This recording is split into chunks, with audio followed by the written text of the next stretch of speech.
Muy bien, amigos, tenemos 27 grados de temperatura en la ciudad de Buenos Aires. Lo dijimos, el año pasado fue el más caluroso desde que se toman registros en la República Argentina. Invitamos a una doctora en Ciencias de la Atmósfera, Inés Camilioni. Bienvenida, Inés. Muchas gracias. ¿Cómo estás? Gracias por venir. A ustedes. Thaís, nuestra experta en ambiente, tiene algunos datos como para introducirnos en el tema. Sí, Nico, porque si bien nosotros sentimos ese calor el año pasado, tanto en verano como en invierno, el Servicio Meteorológico Nacional fue el encargado ya en los últimos días del 2017 en dar estas cifras respecto de que el 2017 fue el año más caluroso del cual se tiene registro en la Argentina, superando la marca que ya se había tenido en 2012. De lo que es la media anual de 16 grados, hubo un aumento de 0.66 grados, es decir, casi un grado más que hubo, pero Inés creo que lo va a poder explicar mucho mejor respecto justamente de cómo el cambio climático nos está impactando a nosotros, ¿no? Efectivamente, Argentina es uno de los países que sufre los impactos del cambio climático, no solo en la temperatura, esto que registramos valores que son progresivamente cada vez más altos en el país. También la ciudad de Buenos Aires batió un récord en el año 2017, sino que también sufre impactos en otras variables de la atmósfera, como por ejemplo la precipitación, con una tendencia en gran parte del país a ser cada vez más lluvioso. Estamos viendo imágenes ahora de incendios forestales en estos días. Hay épocas de sequías, como antes no se registraban, épocas de lluvias copiosas. ¿Qué podemos esperar, Inés, para los próximos años? Y en el contexto del cambio climático, precisamente uno de los factores que se espera es que haya una mayor frecuencia de lo que nosotros llamamos los eventos extremos del clima.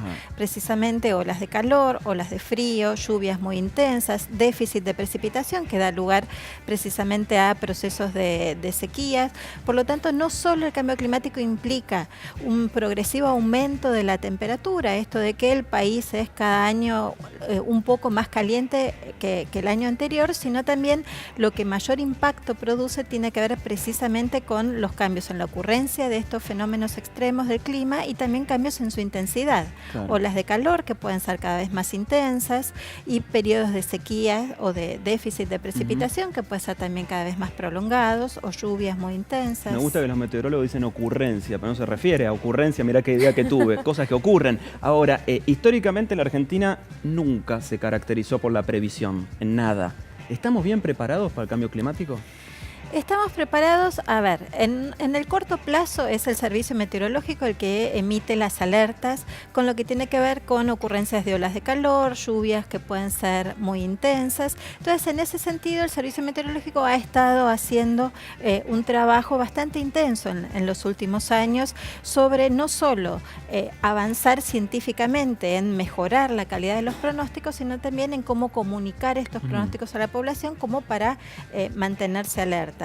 En lo que todavía estamos preparados más lentamente tiene que ver con el cambio climático a largo plazo, esto es en los próximos años, las próximas décadas, cómo va a ser el contexto del clima en nuestro país y cómo precisamente estar atentos, estar preparados, cómo diseñar, por ejemplo, obras de infraestructura apropiadas para este nuevo contexto de clima que se nos viene. Claro. Pensando en las soluciones y entonces yéndonos a las causas, si bien el cambio climático es un fenómeno global, ¿cómo contribuimos nosotros, los argentinos? O sea, ¿cómo estamos haciendo que el planeta se caliente y qué podemos entonces hacer para que dejemos de agravar el problema?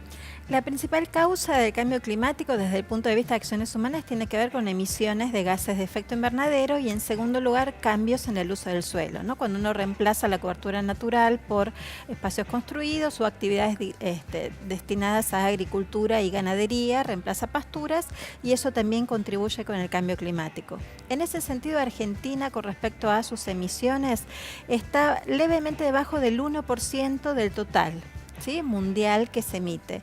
Uno puede decir, bueno, no es tanto, pero en realidad si nos comparamos con vecinos de América Latina, estamos detrás de Brasil, detrás de México, en el tercer lugar. Por lo tanto, nuestras emisiones tampoco son tan bajas porque muchos de los países que conforman América Latina emiten bastante menos que nosotros.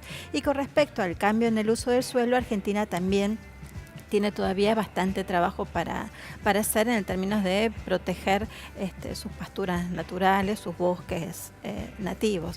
Y si vamos al hogar, a lo que cada uno de nosotros, las personas que nos están mirando, digamos, porque uno a veces dice, bueno, el cambio climático es un fenómeno muy grande, pero todos podemos empezar a hacer un pequeño cambio de hábito en el día a día. ¿Qué se recomienda desde la ciencia que podemos hacer? Tiene que ver con el uso eficiente de la energía, ya que los gases de efecto invernadero provienen mayormente de la generación de energía eléctrica, por lo tanto hacer un uso eficiente de la energía representa una de las cuestiones que cada uno de nosotros podemos hacer desde nuestra casa, y tiene que ver también con el mayor uso del transporte público en lugar de un transporte individual, el sistema de bicicletas. Digamos, son cuestiones individuales que se pueden ir haciendo. Tampoco el consumo desmedido contribuye a hacer frente al cambio climático. Digamos, hacer un consumo responsable también es una de las acciones individuales que cada uno de nosotros puede hacer. Lo último, Inés, hablando puntualmente de la ciudad de Buenos Aires, en la secundaria habíamos aprendido que tenemos un clima templado oceánico, ¿no? ¿Cómo es que se llama templado el que teníamos aquí en la ciudad de Buenos Aires? Pero vemos temperaturas promedio ahora de 18,8. Hay que cambiar la categoría. ¿Tenemos clima subtropical ya en la ciudad de Buenos Aires? Porque no se distinguen las estaciones ya. Sí, en realidad es un clima subtropical. Todavía tenemos diferencias entre las estaciones, pero la realidad es que el verano se ha ido prolongando hacia el otoño. Creo que las estaciones intermedias son las que se notan menos, el otoño y la primavera. Y la primavera, los inviernos también tienden a ser cada vez más templados en la ciudad de Buenos Aires. Pero si uno mira lo que es una ciudad más netamente tropical, si pensamos en Río de Janeiro, por ejemplo, ahí las estaciones están todavía mucho menos diferenciadas que en Buenos Aires. Bueno, tendremos que cambiar los manuales de texto, el manual Capeluz entonces, que diga clima subtropical, ciudad de Buenos Aires, para estudiarlo en la escuela. Hay muchas cosas todavía y comprar menos ropa de invierno, porque ya no vamos a ¿Quién necesitar tiene ya? tanto. ¿Sí? ¿Quién ¿No? usa ropa de invierno frío? Ya no se vende. No. Los fabricantes de ropa dicen eso, no vendemos la ropa porque ya no hace frío. Bueno, eso tiene que ver con la adaptación al cambio climático. Claro. La Inés, muchas industria gracias. se tiene que adaptar. Gracias por Ustedes. haber venido, un gusto enorme.